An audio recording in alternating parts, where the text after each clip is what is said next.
مجھے اٹاوا کا واقعہ یاد آتا ہے رمضان کے مہینے میں کہ ایک بیچارہ لڑکا وضو بنا رہا تھا ہمارے بغل میں بیٹھ کر، روزے سے وہ بھی تھا میں بھی تھا، ظہر کی نماز میں تو ایسے کلا کر رہا تھا، ناک میں پانی ڈالتا، بعد میں ہم سے کہتا ہے مولانا صاحب یہ روزے کی حالت میں جو کلا کرتے نا تو یہ زبان میں جو پانی لگ جاتا ہے، یہ اب ہم اٹھے، اب تھوک کے ساتھ یہ پانی اگر چلا جائے اندر تو اس سے روزے پہ کوئی فرق پڑتا ہے؟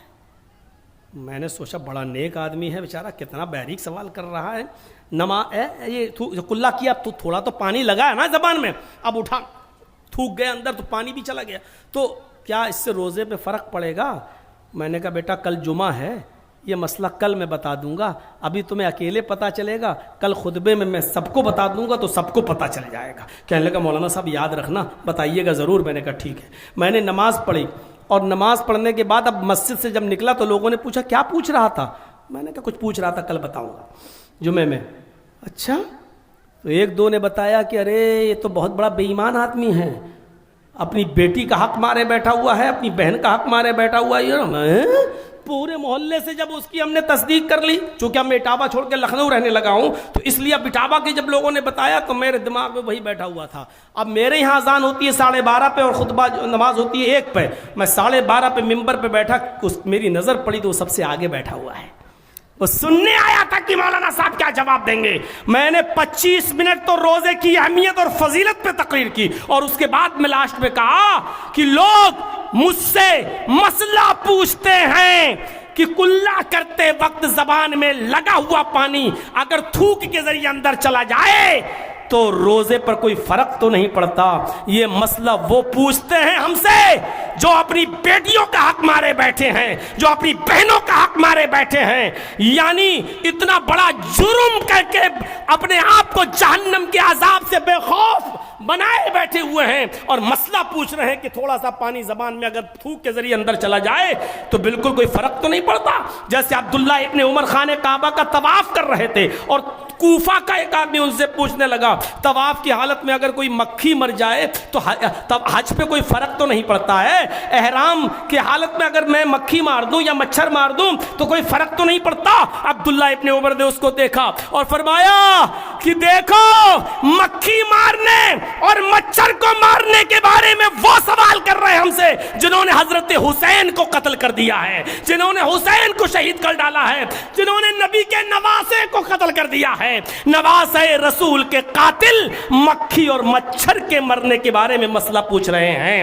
بتاؤ ذرا غور کرو میرے بھائیوں کہ کیسا لگتا ہے زبان میں پانی لگ جائے اور تھوک کے ساتھ اندر چلا جائے تو روزے پہ فرق. اور یہ آدمی وہ ہو جو اپنے بیٹوں کے ساتھ انصاف نہ کرتا ہو، اپنی بیوی کے ساتھ انصاف نہ کرتا ہو، اپنے بچوں کے ساتھ انصاف نہ کرتا ہو، اپنی بہنوں کے ساتھ انصاف نہ کرتا ہو، اپنے سماج میں انصاف نہ کرتا ہو، اپنے پڑوسیوں کے ساتھ انصاف نہ کرتا ہو. ذرا غور کرو یہ آدمی وہ مسئلہ پوچھے تو تعجب ہوتا ہے. تو میرے بھائیوں یہ چیز یاد رکھیے گا کہ اسلام دین توحید بھی ہے، اسلام دین رسالت بھی ہے، اسلام مساوات کا درس دیتا ہے. اور اسلام کی ایک آخری چیز میں زیادہ لمبا کروں گا بھی نہیں اور آپ اب آدھے سے زیادہ جا بھی چکے ہیں، لیکن یاد رکھیے گا میرے بھائیوں اسلام دین السہل بھی ہے، آسانیاں بھی اسلام کے اندر ملے گی. نماز فرض ہے اور نماز سے پہلے وضو فرض ہے، لیکن ضروری نہیں کہ وضو کے لیے پانی نہ ملے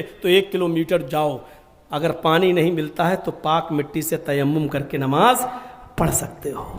روزہ فرض ہے، ضروری ہے، لیکن اگر سفر میں جا رہے ہو تو چھوڑ دو، رمضان کے بعد اس کو پورا کر لینا، دوسرے رمضان سے پہلے. اگر آپ کی ماں بہن بیٹی کے پیٹ میں بچہ ہے روزہ چھوڑ دے، بچے کی پیدائش کے بعد روزہ رکھ لے. اور اگر وہ دودھ پلاتی ہے مرضیہ ہے تب بھی روزہ چھوڑ دے، کیونکہ جب وہ کھائے گی نہیں تو دودھ کیسے بنے گا، اس کے لیے بھی رخصتی ہے. اسلام کے اندر آسانیاں ہیں، سختی نہیں ہے، لیکن نماز پڑھنا ہے. کیسے پڑھنا ہے؟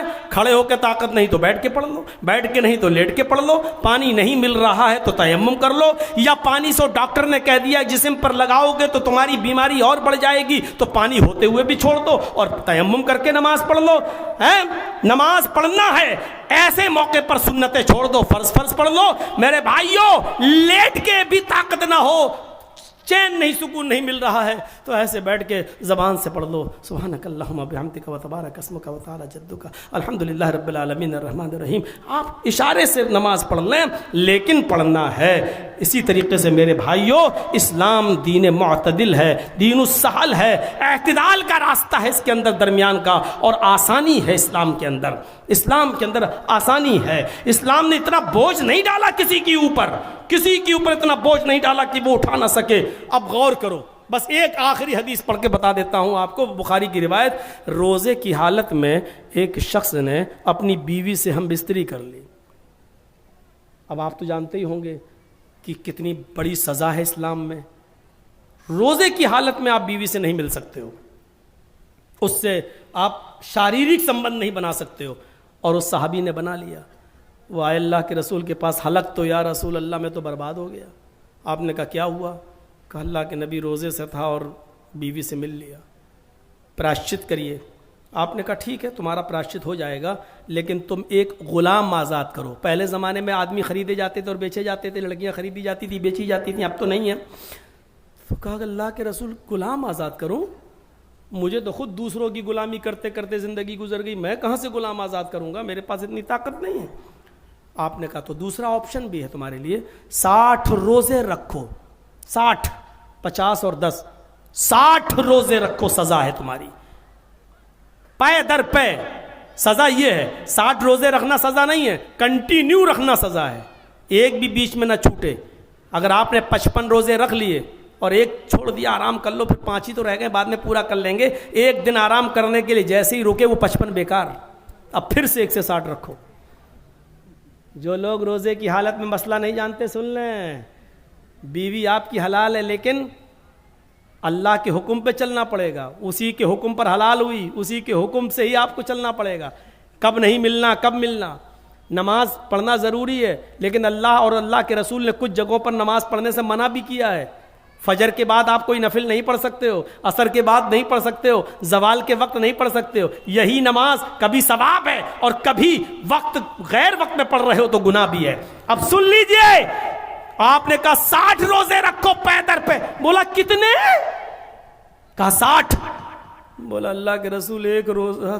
کہا تو یہ حال ہے کہ بیوی سے مل لی ہے، 60 روزے کیسے رکھ پاؤں گا، کمزور آدمی نہیں رکھ پاؤں گا. آپ نے کہا تو تیسرا آپشن بھی ہے. کہا کیا؟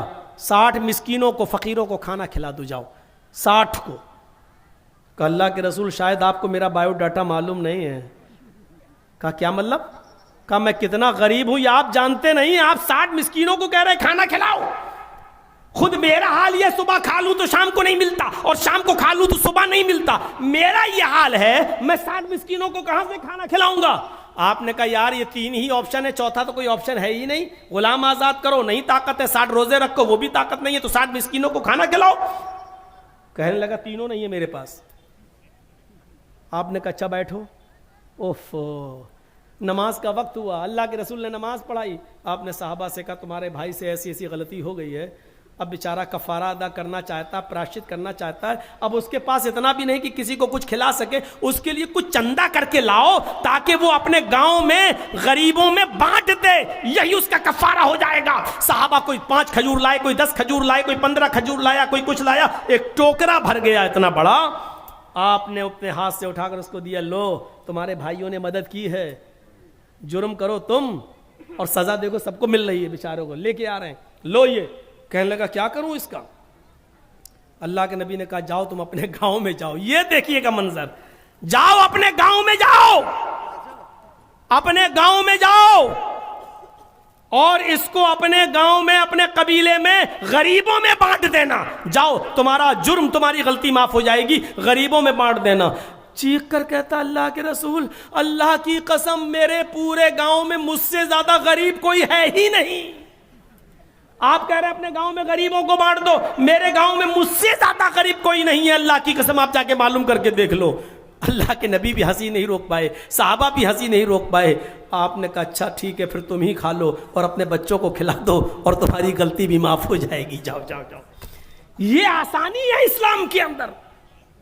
غور کرو کہ غلطی بھی کر بیٹھا اور سزا بھگتنے کے لیے تینوں آپشن بھی نہیں ہے. اور جو مدد بھی ہوئی اس کا بھی حقدار بن گیا کہ تو ہی کھا لے اور اپنے بچوں کو کھلاؤ. تو اسلام میں یہ آسانیاں بھی ہیں. تو اسلام کو اس لیے اللہ نے پسند کیا ہے کہ یہ سب کا مذہب ہے. میرے بھائیوں مجھے ابھی نکلنا ہے اور پھر کل جمعہ کا خطبہ کلیا چک میں دینا ہے, رات کا پروگرام بھی ہے, اس لیے اتنی ہی تقریر کو آپ کافی سمجھیے گا. آپ اتنی دیر بیٹھ گئے, بہت سمجھو. میرے بھائیوں گوتم پال جی کا بہت بہت شکریہ. یہ بلاسپور میں بھی ہمارے ساتھ تھے, انہوں نے دیا اور بہت کچھ دے رہے ہیں علاقے کے لیے.